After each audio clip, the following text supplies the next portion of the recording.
Well, hey now. Little too close for comfort. I just got a new haircut. Check that out. I was talking to my wife about haircuts. This is where I do my stand-up routine. And I think that in general, guys, especially older guys, will almost pay more money if the haircut is, the whole experience is really, really quick and simple. I found a guy. He's this guy, a Syrian refugee who's come to Canada. He's just an awesome guy, and he does a great haircut, and he does it really fast. There's no washing of hair. There's no major production. He just cuts my hair, and I'm in and out in 15 minutes, except if we have some good conversation, and that is what I want in a haircut, and it's like 18 bucks. Senior's rate. Anyways, that's not why you're here, despite the beautiful looking hair.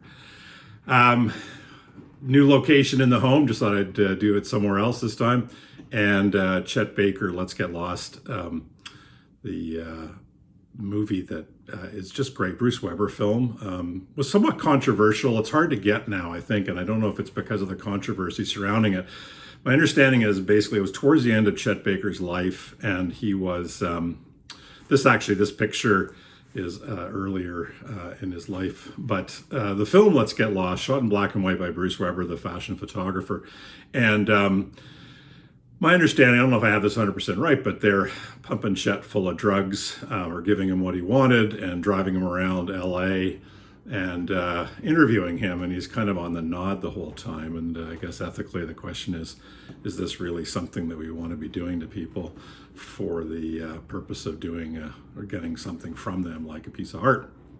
That said, beautifully shot, some really great music, and the soundtrack, which I don't know if it's available online. I don't know that you can even stream it, but luckily I have a CD of it and a DVD of the movie.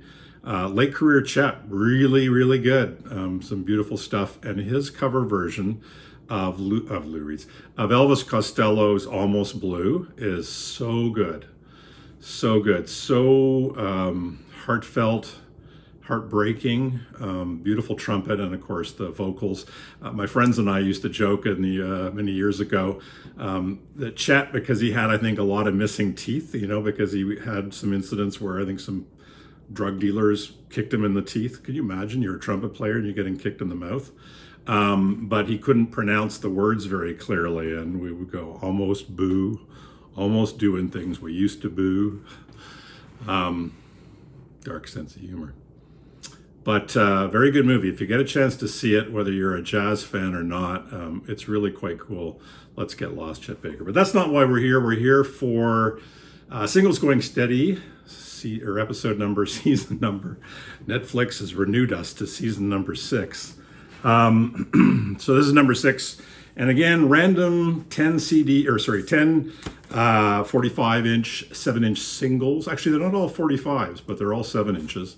And these are things I've collected over the years, again, mostly in the 70s and 80s. And I'm going to go through them, random 10. And the question is there an Elvis Costello one in this pile? And lo and behold, I think this is the first one now, the number 6 episode, where there is no Elvis Costello, but there will be more later. So all of you who are sadly disappointed and now turning off this video, don't worry, you'll see more Elvis later. First one up, Holly Cole Trio. Vestige from my Toronto days. She is is a lounge singer, kind of almost a reductive and, reducing the value of what she provides. But Holly Cole's really good, very deep, sort of sultry vocals. She did an album, forget the name of it, where she covered all Tom Waits songs. Great taste in music. But the Holly Cole Trio, this one was a Christmas one, Christmas Blues. On the flip side, cover version of 2,000 Miles, which you may recognize, the Pretenders tune, and Please Come Home for Christmas. So a little Christmas single. Imagine this was a 45, but 2 songs on the flip side. Holly Cole Trio. Another Toronto area artist, or at least he plied his trade in Toronto. I'm not sure if he came from London, Ontario, but Steve Blimke and The Reason. I remember seeing him quite often. He would open up for bands that would come through Toronto at the Edge, and he would be the opening act. Very new wave, kind of got that hiccupy vocal delivery. and but a very good live performer, very dynamic. You had to be that, right? In the sort of like moving from punk into new wave, you had to be a very energetic band. And Steve Blimke and the Reason. This particular one is called "You Can't Hold Me Anymore." It's on Ready Records. Ready Records, I believe, was out of London, Ontario. Actually, it's listed here as Toronto. The reason I know Ready Records was a band that I absolutely loved and used to love to see live called the Demics.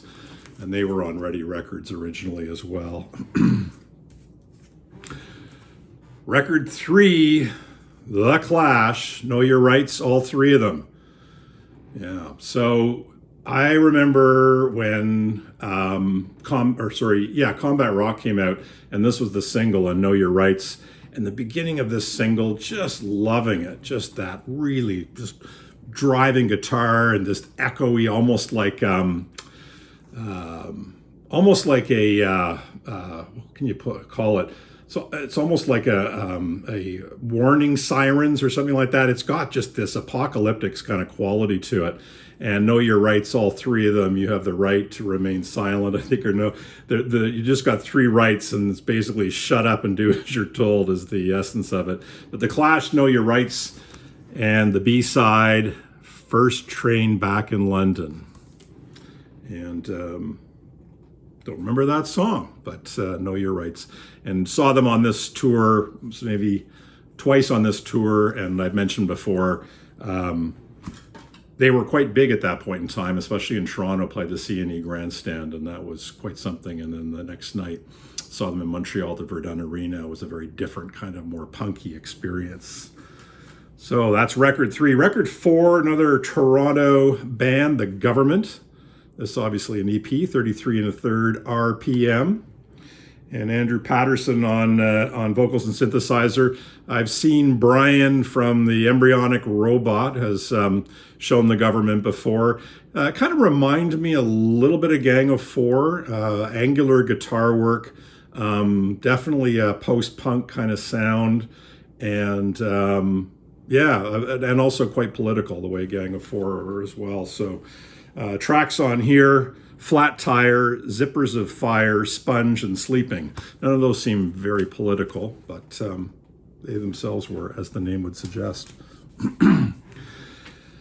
Toronto area band again. This is Crash Kills 5. What Do You Do at Night? That was a really nice new wave single. Like some of these singles, a little cheaper to just have the single wrapped like this and in a put into a plastic cover. Crash Kills 5. And the label's kind of interesting, if you can see that, but basically you can see, in essence, I think they are kind of marking out what would be a substantial car crash that might kill 5. Very interesting concept. So Crash Kills 5. And the other interesting thing about this band is Don Pyle was the singer of the band. Don Pyle, drummer and I believe, drummer for Shadowy Men from a Shadowy Planet, who are also known for doing the song or the intro to the TV series for, I should research this more so that my brain is working. The comedy troupe out of Toronto, Kids in the Hall.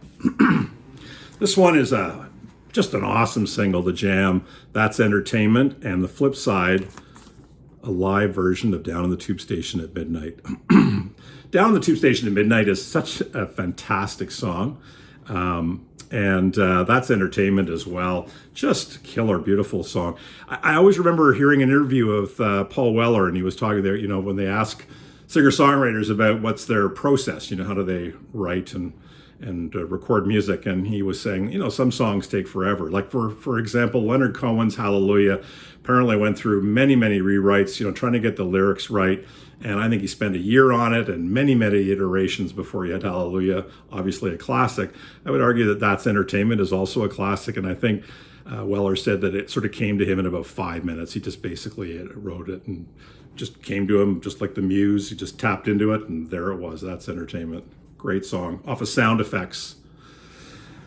And next up, this is a band that was I really enjoyed them. I've got a few singles by them. The Chords, Maybe Tomorrow. They definitely rode the I guess the splinter out of punk. You would have goth, new romantics, which is not very punk.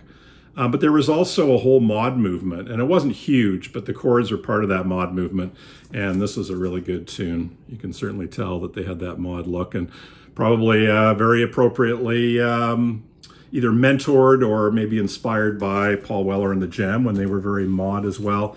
This next one may be the best EP I have ever owned. And I would say that because of how much it's gotten played. In fact, I bought a few of these and gave them to friends because I just felt it was so important for them to have this. So this EP, The Stranglers. So this was off of their Rattus Norvegicus. I've mentioned a few times that Rattus Norvegicus for me was the first punk album that basically flipped the switch for me was hearing that album. I absolutely love that record. This is a 33 RPM. Any of you who are Stranglers fans and don't know this EP, look at that. Something Better Change, Straighten Out, Get a Grip on Yourself, and Hanging Around. 4 A-sides as far as I'm concerned. This EP is on a 33 1/3. It's played at 33 1/3. Nice little pink splatter vinyl.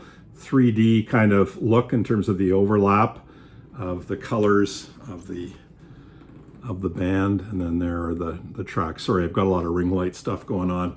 You move to a new location, and my grip and my gaffer quit on me. They didn't like the abuse of the union rules that I was as the director of all of this, so they left me. So I'm on my own. All right, 2 to go.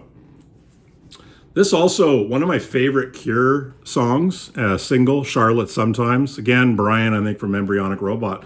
Sometimes it's really weird. It's sort of very arbitrary, but he and I have chosen things. The Husker Du, Love Is All Around, and Makes No Sense at All, single. And he also showed Charlotte Sometimes, I think, recently. Love, love, love this single. This is such a good song.